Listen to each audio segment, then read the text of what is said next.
Selamat datang kembali di Jingga Jurnal. Di video teduh, keseharian saya dan persahabatan saya dengan Tuhan.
lupa nyalain lampu.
Kali ini saya ingin membuka sedikit kisah masa lalu saya.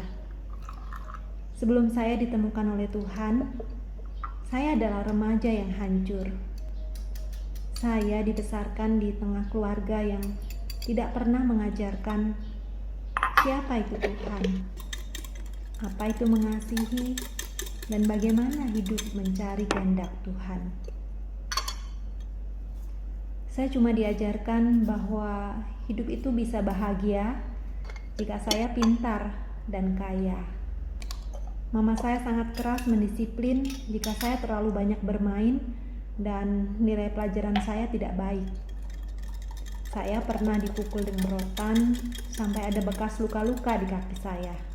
Pernah juga saya duduk semalaman di lantai, menangis sambil menghafal bahan untuk tes sekolah saya. Nilai 8 itu jelek menurut mama saya. Saya harus dapat nilai 100. Pernah satu kali hasil tes saya dibagikan dan saya mendapat nilai 98. Karena dari 100 soal, ada satu jawaban saya yang salah. Mama saya waktu itu bilang, "Kamu bodoh. Kurang 1 kan kamu bisa dapat 100.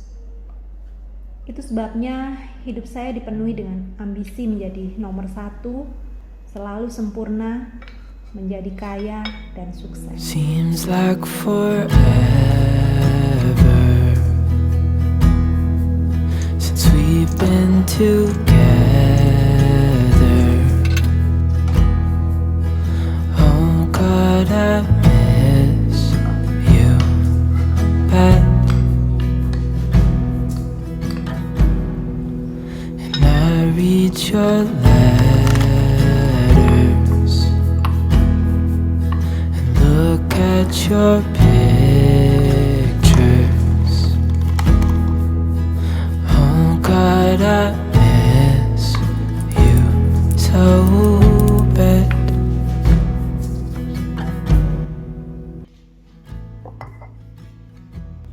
Saya tidak tahu apakah keluarga saya bisa disebut broken home atau tidak. Karena papa seringkali tidak punya pekerjaan tetap dan mama menghidupi kami dengan menjahit baju seharian. Papa sebenarnya orang yang baik, tapi sayangnya papa terikat kebiasaan perjudian. Akibatnya, mama sering marah besar kepada papa. Papa dan mama sering bertengkar, dan kadang-kadang papa membalas kata-kata mama yang keras. Tapi papa biasanya lebih banyak diam.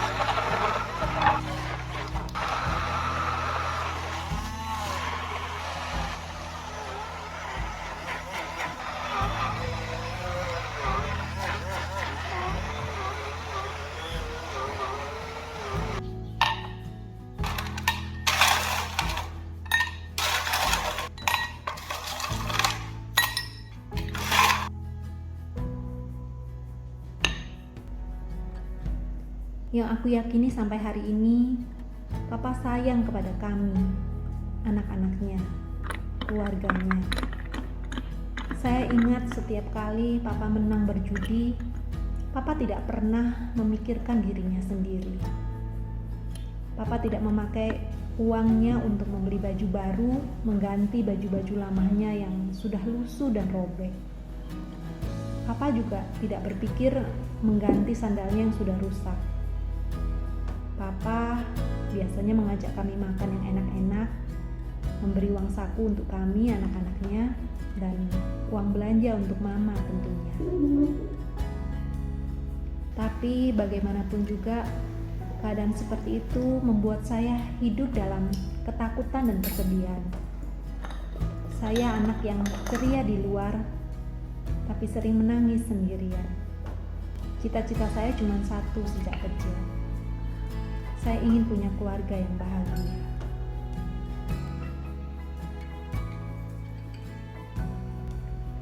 Ketika saya SMA, saya mulai lelah dengan hidup saya.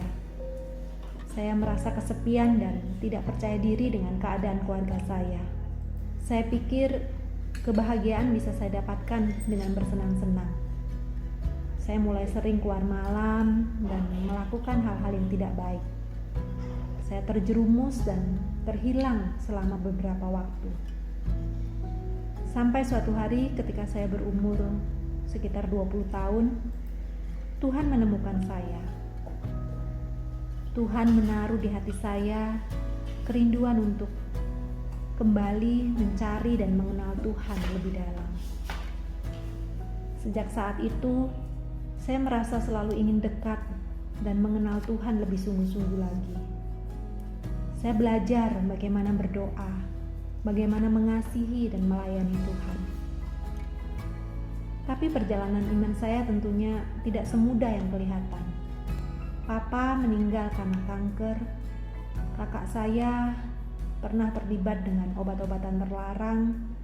Keuangan kami berantakan dan banyak lagi masalah-masalah kehidupan yang lain. Hidup terasa sangat sulit pada waktu itu dan membuat saya mempertanyakan, Tuhan di mana? Mengapa Tuhan tidak sayang kepada saya? Tapi Tuhan tidak pernah menyerah atas hidup saya. Tuhan melatih lengan saya menjadi lebih kuat. Tuhan melatih kaki saya menjadi lebih tangguh. Ia melatih saya habis-habisan. Ia membentuk ulang hati dan hidup saya. Perlahan saya mulai mengerti apa artinya mempercayai dan mencintai Tuhan dengan segenap hati dan dengan segenap jiwa. Saya mulai mengerti artinya percaya, sekalipun gunung kehidupan yang saya daki masih terasa jauh dan puncak gunungnya saja belum juga terlihat. Tapi itulah iman yang Tuhan tanamkan di hati saya. Percaya sekalipun tidak melihat. Percaya terus dan terus dan terus. Tahun 98, saya memutuskan menyerahkan diri saya sepenuhnya untuk Tuhan. Saya tinggalkan pekerjaan saya dan berkomitmen hidup untuk menceritakan kasih Tuhan. Hari ini saya telah menyaksikan sendiri bagaimana Tuhan mengangkat saya terbang dengan sayap yang lebih kuat, terbang lebih tinggi dari yang pernah saya pikirkan. Saya ingat pernah satu waktu saya berdoa tentang rencana pekerjaan dan bisnis saya. Saya bilang ke Tuhan, Tuhan, apa yang harus saya kerjakan? Saya ingin menyediakan atau membuat sesuatu yang terus-menerus dibutuhkan, yang setiap hari dibutuhkan. Sebuah kebutuhan yang penting. Saya pikir waktu itu Tuhan mengarahkan saya untuk berbisnis makanan. Bukankah setiap hari manusia butuh makanan? Tapi sungguh jawaban Tuhan tidak pernah terlintas di benak saya sebelumnya. Saya dibawa Tuhan untuk menulis buku dan melayani di sosial media. Saya membagikan pesan-pesan teduh dan menceritakan kasih Tuhan. Dan di situ saya baru sadar, bukankah itu yang jauh lebih dibutuhkan manusia? Bukankah setiap hari, bahkan setiap jam dan waktu, manusia membutuhkan diingatkan akan kasih dan kebaikan Tuhan? Dan jadilah saya hari ini menjadi seorang penulis dan pencerita Tuhan. It's been so long, I know, but I'm finally coming home. Till then I'm dreaming of your heart, your eyes, our love. It's been so long, I know, but I'm finally coming home. Till then I'm dreaming of your heart, your eyes, our love. Your heart, your eyes, our love.